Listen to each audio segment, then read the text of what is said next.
Hello दोस्तों, मैं खुशी आप सभी दोस्तों का स्वागत करते हुए अपने यूट्यूब चैनल केके एजुकेशन पर एमसीक्यू का आज 31वां वीडियो है। इससे पहले 30 वीडियो इसी चैनल पर अपलोड किया जा चुका है। आई होप आप लोगों ने उसे देख लिया होगा।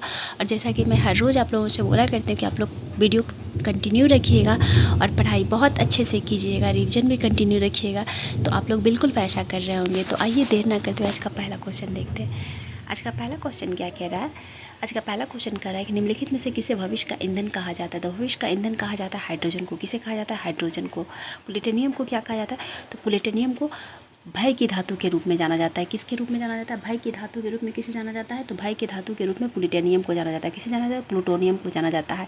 यूरेनियम को किस नाम से जाना जाता है? तो यूरेनियम को आशा की धातु के रूप में जाना जाता है। किसे जाना जाता है आशा की धातु के रूप में? तो यूरेनियम को जाना जाता है। ठीक है। अगर वहीं आपसे बात की जाए कि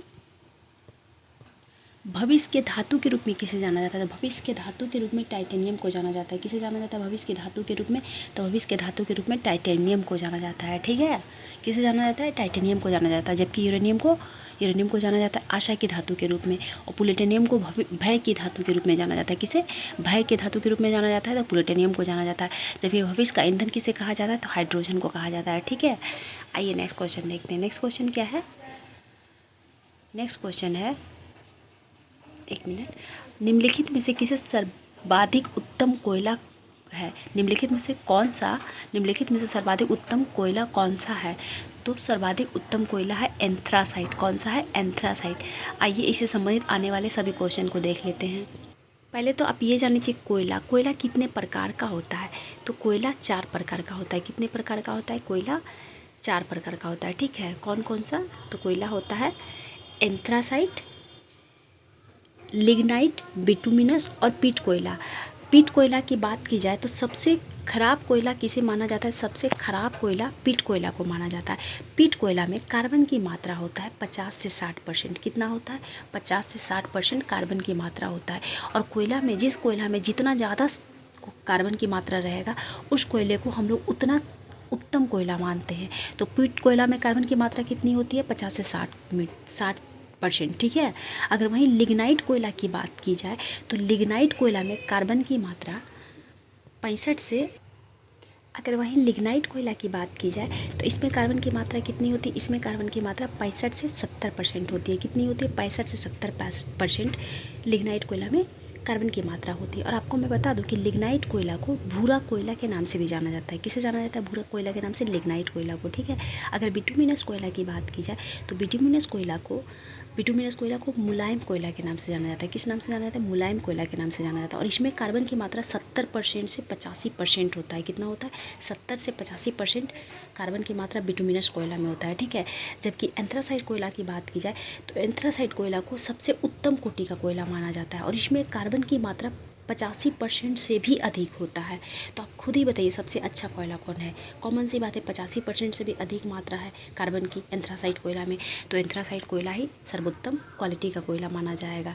और बिटुमिनस कोयला को किस नाम से जाना जाता है? मुलायम कोयला के नाम से जाना जाता है। आपको मैं बता दूं कि भारत में सर्वाधिक मात्रा में बिटुमिनस कोयला ही पाया जाता है। उपयोग भी बिटुमिनस कोयला का किया जाता है। एंथ्रासाइट कोयला का बहुत कम उत्पादन होता है।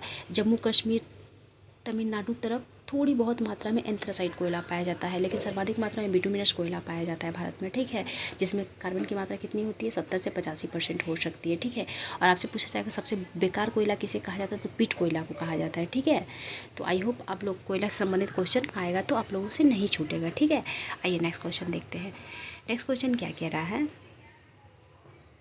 नेक्स्ट क्वेश्चन कह रहा है निम्नलिखित में से शरीर में किसकी अधिकता से विल्सन नामक रोग हो जाता था? किसकी अधिकता से विल्सन रोग हो जाता है?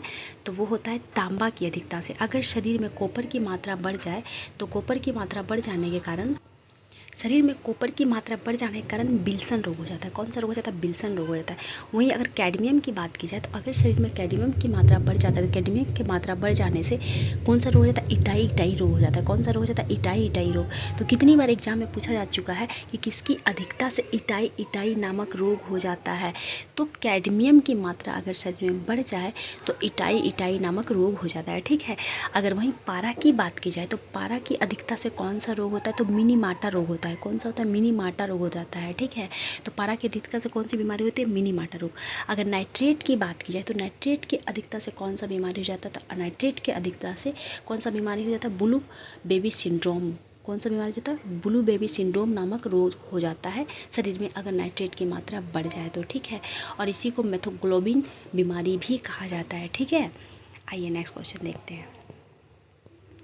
नेक्स्ट क्वेश्चन क्या कह रहा है, नेक्स्ट क्वेश्चन कह रहा है कि निम्नलिखित में से पारा का अयस्क कौन सा है। तो पारा का अयस्क कौन सा है, पारा का अयस्क है सिनेबार। कौन सा है, पारा का अयस्क सिनेबार है, ठीक है। अगर वहीं कैलामाइन की बात की जाए तो कैलामाइन किसका अयस्क है, कैलामाइन जिंक का अयस्क है। किसका है, जिंक का अयस्क कैलामाइन है, ठीक है। याद रखिएगा ये जिंक का अयस्क है। किसका अयस्क है, जिंक का कैलामाइन है।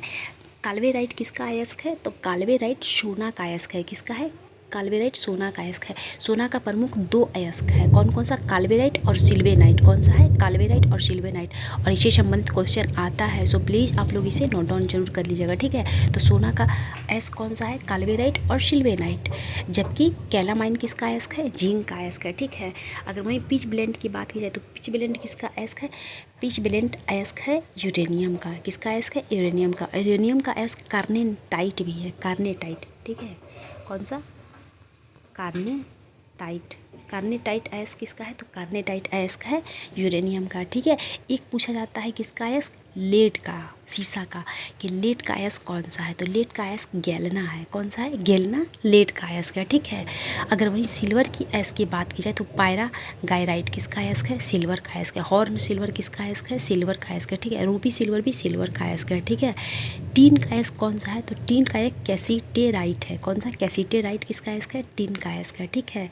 अगर बात की जाए कैडमियम का तो कैडमियम का अयस्क कौन सा है, ग्रेनोकाइट। ग्रेनोकाइट किसका अयस्क है, तो ग्रेनोकाइट कैडमियम का अयस्क है, ठीक है।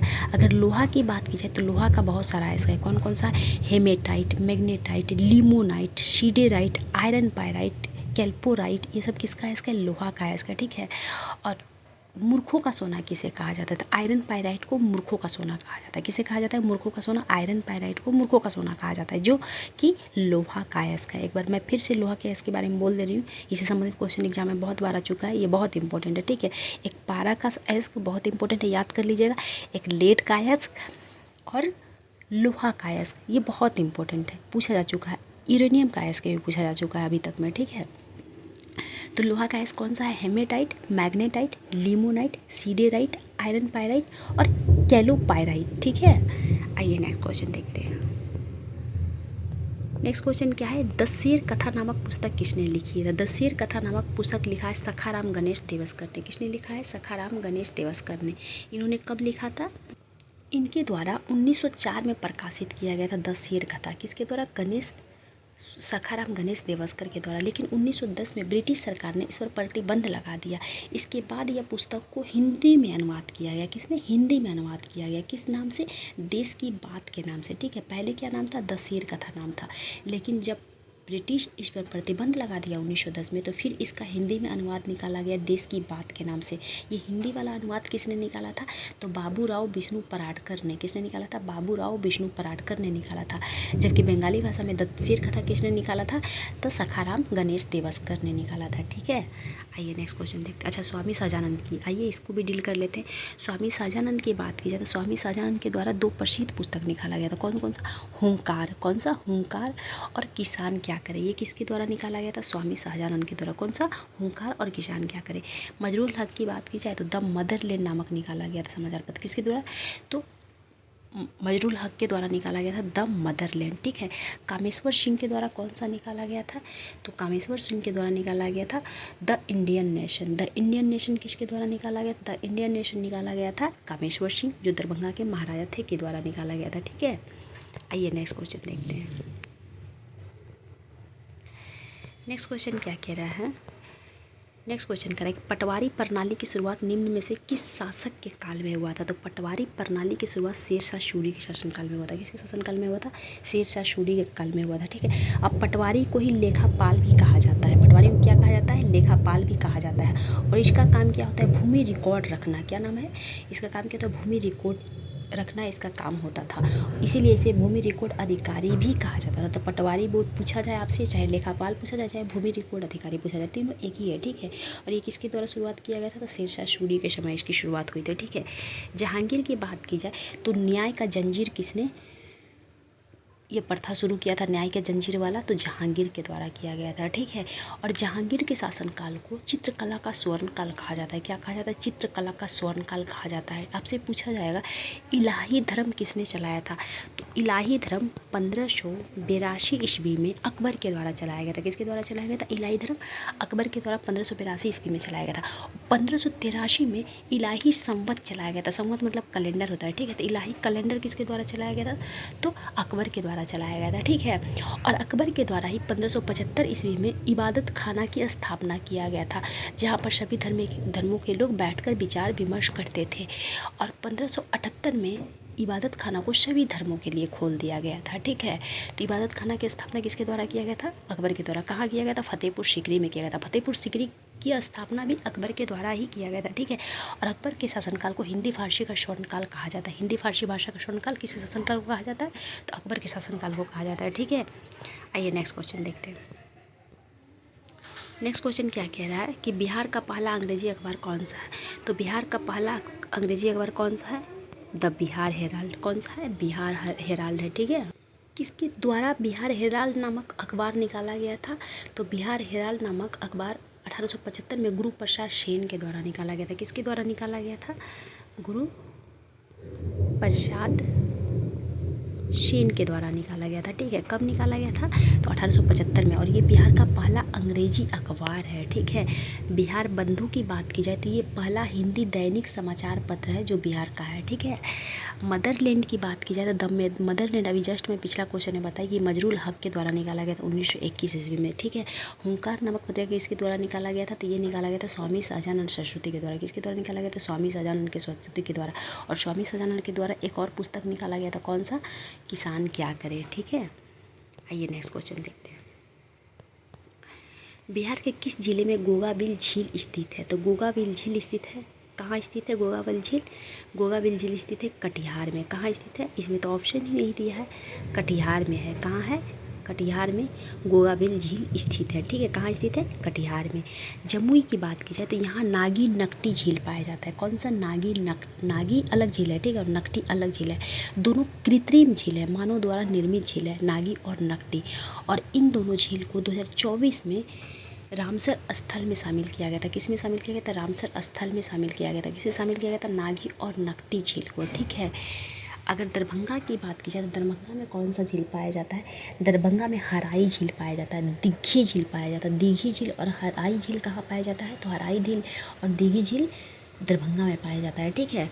अगर बेगूसराय की बात की जाए तो कांवर ताल झील, कौन सा? कांवर ताल झील कहाँ पाया जाता है? तो कांवर ताल झील पाया जाता है बेगूसराय में। और ये बिहार का प्रथम स्थल है जिसे रामसर स्थल में शामिल किया गया था, ठीक है। अगर मुंगेर की बात की जाए तो भीम बांध झील कहाँ पाया जाता है? तो भीम बांध पाया जाता है, कहाँ पाया जाता है? मुंगेर में पाया जाता है, ठीक है। आइए नेक्स्ट क्वेश्चन देखते हैं। नेक्स्ट क्वेश्चन क्या कह रहा है कि बिहार विधानसभा में अनुसूचित जाति के लिए कितने सीट आरक्षित किया गया है? तो बिहार विधानसभा में अनुसूचित जाति के लिए कुल कितनी सीट आरक्षित किया गया? 38 सीट। कितने? 38 सीट। जबकि 2 सीट एसटी के लिए आरक्षित किया गया है, यानी कि अनुसूचित जनजाति के लिए आरक्षित किया गया है। किस किस जगह पे 2 सीट अनुसूचित जनजाति के लिए आरक्षित किया गया है? तो एक तो कटोरिया हो जाएगा और दूसरा मनिहारी। कहाँ? कटोरिया और मनिहारी में अनुसूचित जनजाति के लिए दो सीट आरक्षित किया गया है, ठीक है। अगर आपसे पूछा जाए कि बिहार में लोकसभा सीटों की संख्या कितनी है, तो लोकसभा सीटों की संख्या 40 है। कितनी है? 40 है, ठीक है। बिहार में अगर आपसे पूछ लिया जाए कि राज्यसभा के लिए कितनी सीट है, तो राज्यसभा के लिए 40 सीट है। कितनी सीट है? 40 सीट है। जबकि लोकसभा के लिए 40 सीट है और राज्यसभा के लिए 16 सीट है। कितनी सीट है? लोकसभा के लिए 40 सीट और राज्यसभा के लिए 16 सीट है। जबकि बिहार विधानसभा में अनुसूचित जाति के लिए 38 सीट है और अनुसूचित जनजाति के लिए 2 सीट है। कहाँ कहाँ आरक्षित है? कटोरिया में और मनिहारी में। मनिहारी कटिहार में पड़ता है, ठीक है। आइए नेक्स्ट क्वेश्चन देखते हैं। नेक्स्ट क्वेश्चन क्या कह रहा है? नेक्स्ट क्वेश्चन कह रहा है 2011 की जनगणना के अनुसार बिहार के न्यूनतम शहरीकरण वाला जिला कौन सा है? तो न्यूनतम शहरीकरण वाला जिला है कौन सा? समस्तीपुर। कौन सा है? समस्तीपुर। यहाँ ज़्यादातर ग्रामीण लोग रहते हैं, ठीक है। अगर मैक्स अधिकतम शहरीकरण वाला जिला आपसे पूछ लिया जाए तो अधिकतम शहरीकरण वाला जिला हो जाएगा पटना। कितना है शहरीकरण यहाँ? 43%। कितना है? 43% है, ठीक है। किशनगंज की बात की जाए तो आपसे पूछा जाएगा कि बिहार में चाय की सर्वाधिक खेती कहाँ होता है? तो सर्वाधिक चाय की खेती किशनगंज में होता है। कहाँ होता है? किशनगंज में होता है, ठीक है। कैमूर की बात की जाए तो कैमूर में बिहार का दूसरा टाइगर रिजर्व बनाने की बात की जा रही है। कहाँ की जा रही है? कैमूर में। जबकि पहला टाइगर रिजर्व कहाँ है या पहला राष्ट्रीय उद्यान कहाँ है बिहार में? तो वाल्मीकि अभ्यारण्य। कहाँ है? वाल्मीकि अभ्यारण्य, जो पश्चिमी चंपारण में स्थित है, ठीक है। दूसरा टाइगर रिजर्व बनाने की किसे घोषणा की गई है? तो कैमूर को। किसे? कैमूर को, ठीक है। और कैमूर को ही दूसरा नेशनल पार्क बनाया जाएगा, ठीक है। आइए नेक्स्ट क्वेश्चन देखते हैं। नेक्स्ट क्वेश्चन क्या कह रहा है हमारा? नेक्स्ट क्वेश्चन कह रहा है मानव द्वारा संश्लिष्ट किया गया पहला रेशा कौन सा? यानी कि मानव द्वारा बनाया गया पहला रेशा कौन सा है? तो मानव द्वारा बनाया गया पहला रेशा है रियोन। कौन सा है? रियोन है। मानव द्वारा बनाया गया पहला रेशा है, ठीक है। कौन सा है? रियोन, सॉरी नायलॉन है, रियोन नहीं, सॉरी। कौन सा है पहला रेशा? नायलॉन है। कौन सा है? नायलॉन है, ठीक है। और नायलॉन का उपयोग कहाँ होता है? तो नायलॉन का उपयोग जो है मछली पकड़ने वाला जो जाल होता है ना, जाल नायलॉन का बना होता है। किसका बना होता है? नायलॉन का बना होता है। पैराशूट का कपड़ा किसका बना होता है? नायलॉन का बना होता है। टायर बना होता है नायलॉन का। दांत साफ करने वाला ब्रश किसका बना होता है? तो वो भी नायलॉन का बनाया होता है, ठीक है। पर्वतारोहण के लिए रस्सी किससे बनाया जाता है? तो नायलॉन से बनाया जाता है, ठीक है। और सर्वप्रथम नायलॉन का कब बनाया गया था? तो 1935 ईस्वी में बनाया गया था, ठीक है। लेकिन व्यापारिक स्तर पर पहली बार इसे 1939 में बनाया गया था। हालांकि बनाया गया था 1935 में ही, लेकिन व्यापारिक यानी कि बेचने उचने के दृष्टिकोण से इसे 1939 में निर्माण किया गया था नायलॉन का, ठीक है। और ये मानव द्वारा बनाया गया प्रथम कृत्रिम रेशा है, ठीक है। या संश्लेषित किया गया रेशा पूछा जाए आपसे, चाहे कृत्रिम रेशा पूछा जाए, वो नायलॉन हो जाएगा, ठीक है। रेयोन की बात की जाए तो रेयोन भी एक कृत्रिम रेशा है, ठीक है। क्या है? कृत्रिम रेशा। और इसका निर्माण किससे होता है? तो इसका निर्माण सेल्यूलोज से होता है। किससे होता है? सेल्यूलोज से होता है, ठीक है। और इसका उपयोग किस में किया जाता है? तो इसका उपयोग कालीन बनाने में किया जाता है। किस में किया जाता है? कालीन बनाने में। और कपड़े बनाने में भी इसका उपयोग किया जाता है। चिकित्सा क्षेत्र में भी इसका उपयोग किया जाता है। और जाली वाली बनाने में भी इसका उपयोग किया जाता है, ठीक है। अगर हम पॉलिएस्टर की बात करें तो पॉलिएस्टर या पोलिस्टर का उपयोग जो है कपड़े के रूप में होता है। और ये भी एक कृत्रिम रेशा है और इसका उपयोग कपड़े बनाने, आप लोग सुने भी होंगे कि पॉलिस्टर कपड़ा है, तो इसी पॉलिस्टर की बात कर रहे हैं, ठीक है। पॉलिस्टर कपड़ा बनाने के उपयोग में आता है। नौकाओं का पाल वाल बनाने में आता है। अग्निशमन के प्रयुक्त होज पाइप बनाने में इसका प्रयोग किया जाता है, ठीक है।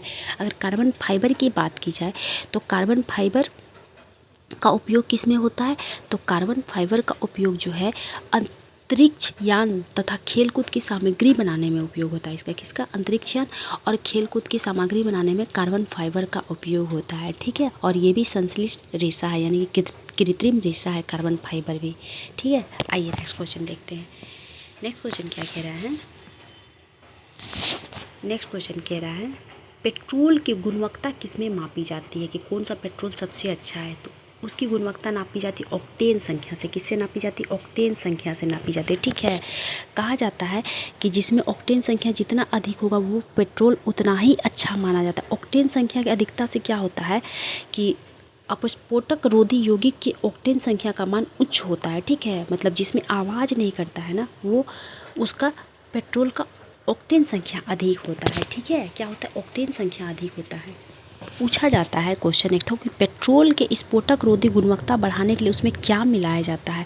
तो पेट्रोल के स्फोटक रोधी गुणवत्ता बढ़ाने के लिए टेट्रा एथिल सीसा मिलाया जाता है। क्या मिलाया जाता है? टेट्रा एथिल लेड या टेट्रा एथिल सीसा मिलाया जाता है पेट्रोल के स्फोटक रोधी की गुणवत्ता को बढ़ाने के लिए, ठीक है।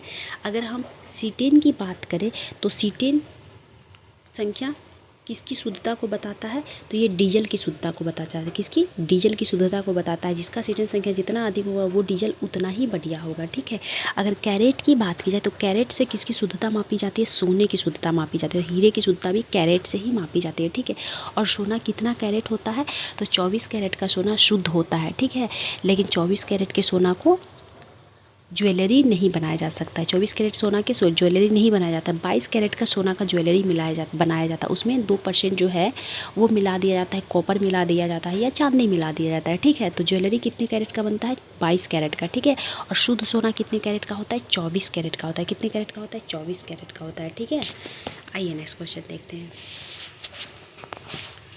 नेक्स्ट क्वेश्चन क्या कह रहा है कि सिगरेट के लाइटर में कौन सा गैस पाया जाता है? तो सिगरेट के लाइटर में ब्यूटेन गैस पाया जाता है। कौन सा पाया जाता है? ब्यूटेन गैस पाया जाता है, ठीक है। अगर मीथेन गैस की बात की जाए तो आपसे पूछेगा कि खदान में, देखते हैं कोयला खदान में या फिर कोई खदान में विस्फोट हो जाता है, किसके कारण विस्फोट हो जाता है? किस गैस के कारण? तो मीथेन के कारण होता है। तो या फिर आपसे क्वेश्चन इस प्रकार से भी पूछा जाता है, कोयले खदान में कौन सा गैस पाया जाता है? तो कोयला खदान में मीथेन गैस पाया जाता है। कौन सा गैस पाया जाता है? Methane gas. और यही मीथेन गैस जो है हवा के साथ मिश्रण हो जाता है और विस्फोट हो जाता है, ठीक है। किसके कारण? मीथेन गैस के कारण। आपसे पूछा जाएगा कि धान के खेत में कौन सा गैस पाया जाता है? धान के खेत में मीथेन गैस निकलता है। धान के खेत से दलदल से कौन सा गैस निकलता है? तो मीथेन गैस निकलता है, ठीक है। गाय चाहे कोई जानवर जुगाली करता है, वो खाना नहीं चबाता है, तो जुगाली करते टाइम कौन सा गैस निकलता है? मीथेन गैस निकलता है। कौन सा निकलता है? मीथेन गैस निकलता है। अगर हम ब्यूटेन की बात करें तो ब्यूटेन अभी जस्ट में बताई किस में पाया जाता है? तो सिगरेट के लाइटर में पाया जाता है, ठीक है। हालांकि ब्यूटेन एलपीजी में भी पाया जाता है। किसमें? एलपीजी किसका बना होता है? तो ब्यूटेन और आइसोब्यूटेन का बना होता है। किसका बना होता है? ब्यूटेन का बना होता है एलपीजी गैस, ठीक है। एलपीजी गैस में मुख्यतः क्या पाया जाता है? तो ब्यूटेन एवं प्रोपेन पाया जाता है। क्या पाया जाता है? ब्यूटेन एवं प्रोपेन का मिश्रण होता है एलपीजी गैस में, जो हम लोग घर में यूज करते हैं, ठीक है। क्या होता है उसमें? ब्यूटेन और प्रोपेन होता है। एक क्वेश्चन और पूछा जाता है कि इसमें ये जो गैस है ब्यूटेन और प्रोपेन, इसमें कोई स्मेल नहीं होता है, ठीक है। तो लेकिन आप घर का गैस देखते होंगे, लीकेज होता है तो स्मेल आता है। तो पूछा जाता है कि स्मेल के लिए इसमें अलग से क्या मिलाया जाता है? तो इसमें सल्फर के यौगिक मिलाया जाता है। कौन सा यौगिक मिलाया जाता है? तो मिथाइन मरकेप्टाइन। क्या मिलाया जाता है? मिथाइल मरकेप्टाइन इसमें मिलाया जाता है, ताकि ये जब रिसाव हो इसकी तो उसमें से स्मेल आए और लोग समझ जाए कि गैस का रिसाव हो रहा है और बंद कर दे, ठीक है। क्योंकि भयानक आग लगता है इसके कारण, इसीलिए इसमें स्मेल के लिए अलग से मिलाया जाता है मिथाइल मरकेप्टाइन, ठीक है। तो ये ध्यान दीजिएगा, जब भी आपसे पूछा जाएगा कि गैस में स्मेल के लिए क्या मिलाया जाता है एलपीजी गैस में अलग से, तो मिथाइल मरकेप्टाइन मिलाया जाता है। एलपीजी गैस का कैसा स्मेल होता है? अगर उसमें मिथाइल मरकेप्टाइन नहीं मिलाया जाता तो किसी प्रकार का स्मेल नहीं होता है, ठीक है। लेकिन मिथाइल के लिए अलग से, उसमें स्मेल के लिए अलग से मिलाया जाता है मिथाइल मरकेप्टाइन। आइए नेक्स्ट क्वेश्चन देखते हैं। मस्टर्ड गैस दिया है, एक मस्टर्ड गैस के बारे में देख लीजिए। अगर मस्टर्ड गैस की बात की जाए तो मस्टर्ड गैस आपसे पूछा जाएगा कि मस्टर्ड गैस का सर्वप्रथम प्रयोग कब किया गया? तो मस्टर्ड गैस का प्रथम प्रयोग प्रथम विश्व युद्ध में किया गया था। कब किया गया था? प्रथम विश्व युद्ध में किया गया था, ठीक है। एक और क्वेश्चन पूछा जाता है कि गैस वेल्डिंग में और फलों को कृत्रिम रूप से पकाने में किसका प्रयोग होता है? तो गैस वेल्डिंग में और फलों को कृत्रिम रूप से पकाने में एसिटिलीन का उपयोग किया जाता है। किसका उपयोग किया जाता है? एसिटिलीन का उपयोग किया जाता है, ठीक है। आइए नेक्स्ट क्वेश्चन देखते हैं। नेक्स्ट क्वेश्चन क्या कह रहा है?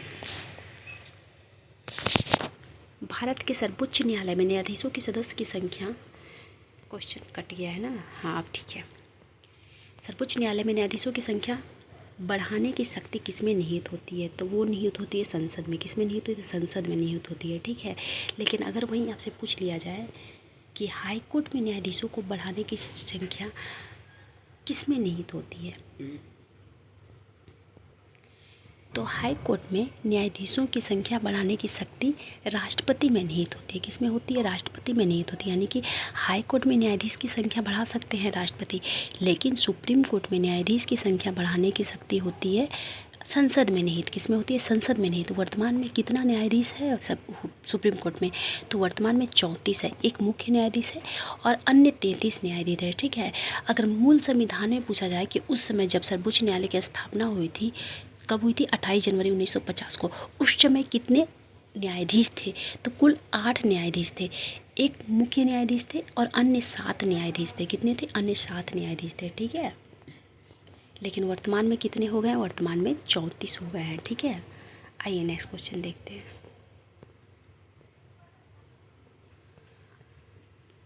प्रस्तावना में कितने प्रकार की स्वतंत्रता की बात की है? तो कितने प्रकार की स्वतंत्रता की बात की है? 5 प्रकार की। कितने प्रकार की? 5 प्रकार की। कौन कौन से हैं? तो आपसे पूछा जाएगा कौन कौन से स्वतंत्रता दिया गया है।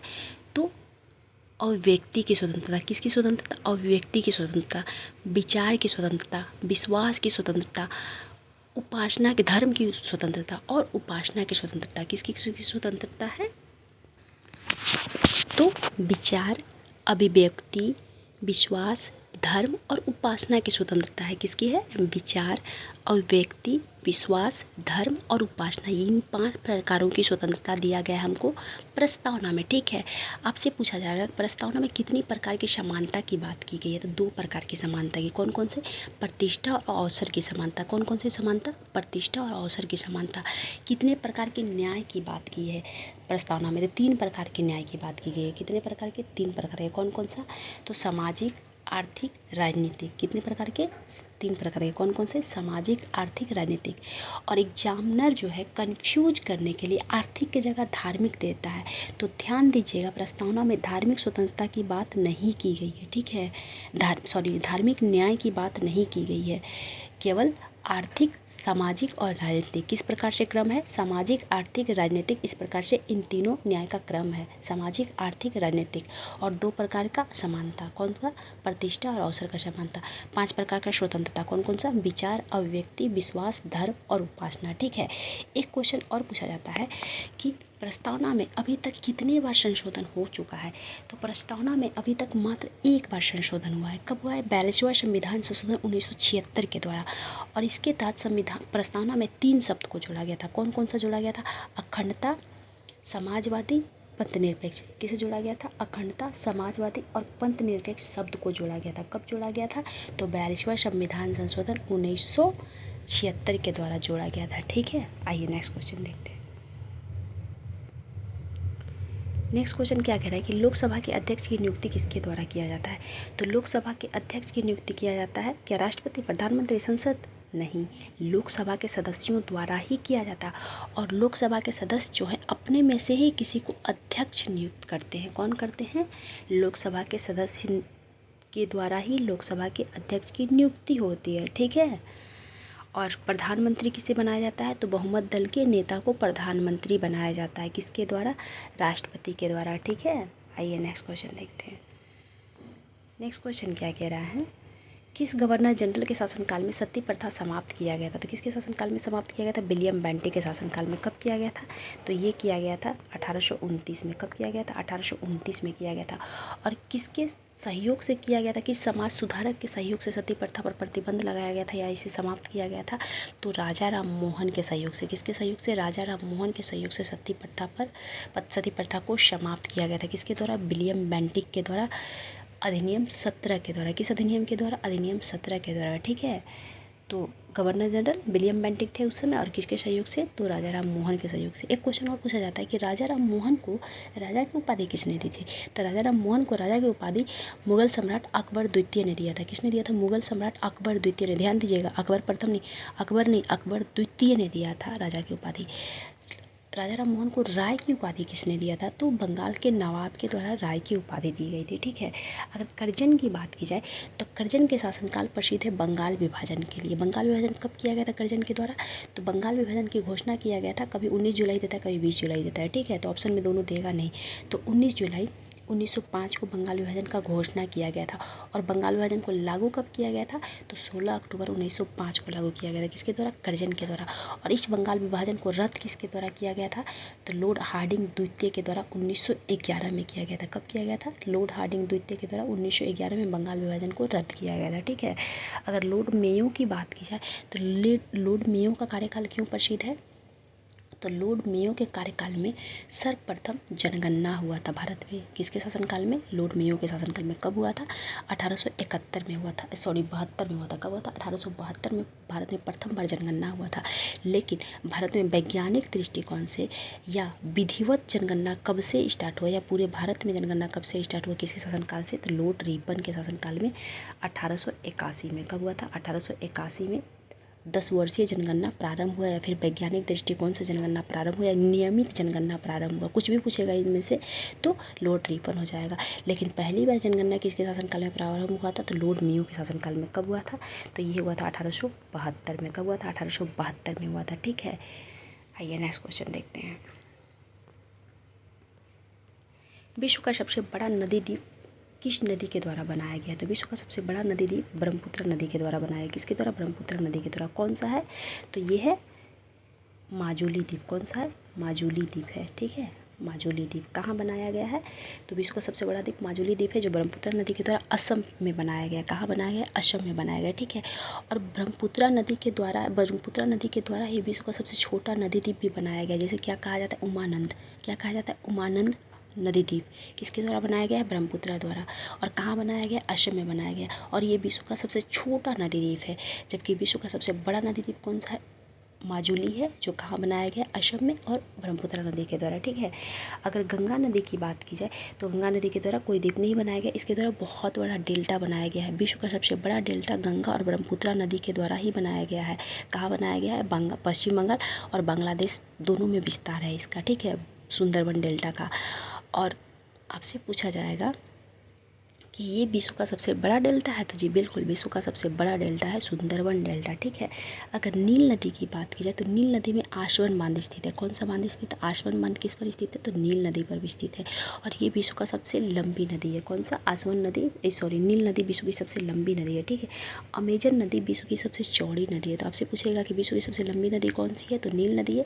विश्व की सबसे बड़ी या चौड़ी नदी कौन सी है? तो अमेजन नदी है। ठीक है, आइए नेक्स्ट क्वेश्चन देखते हैं।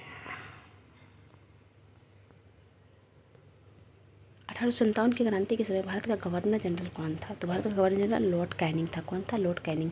और उस समय ब्रिटेन का प्रधानमंत्री था पामस्टेन। कौन था? 1857 की क्रांति के समय ब्रिटेन का प्रधानमंत्री कौन था? पामस्टेन था। ठीक है, और डलहौजी का शासनकाल तो 1848 से 56 तक था। और इसका शासनकाल किस लिए प्रसिद्ध है? तो हड़प नीति के लिए प्रसिद्ध है। किसके लिए? हड़प नीति के लिए प्रसिद्ध है। और हड़प नीति के द्वारा सबसे पहला हड़पा गया राज्य कौन सा था? तो सतारा था। कौन सा था? सतारा था। ठीक है, 1848 में सतारा को ब्रिटिश साम्राज्य में मिला लिया गया था हड़प नीति के द्वारा। ठीक है, डफरिन की बात की जाए तो लॉर्ड डफरिन के शासनकाल में भारतीय राष्ट्रीय कांग्रेस की स्थापना हुई थी। 28 दिसंबर 1885 को लॉर्ड डफरिन के शासनकाल में भारतीय राष्ट्रीय कांग्रेस की स्थापना हुई थी, अर्थात उस समय भारत का वायसराय लॉर्ड डफरिन था। ठीक है, आइए नेक्स्ट क्वेश्चन देखते हैं। और सर्वप्रथम रेल कब चला था किसके शासनकाल में? तो इसी के शासनकाल में रेल चला था 1853 में। ठीक है, कब चला था? 1853 में। 16 अप्रैल 1853 को चला था। और कहाँ से कहाँ चला था? तो मुंबई से थाने चला था। और कितने किलोमीटर चला था? 34 किलोमीटर। कितने किलोमीटर? 34 किलोमीटर चला था। किसी शासनकाल में? डलहौजी के शासनकाल में सर्वप्रथम भारत में रेल चला था। पूछ ही लिया है, देखिए नीचे क्वेश्चन। आसवन बांध किस नदी पर स्थित है? आसवन बांध किस नदी पर स्थित है?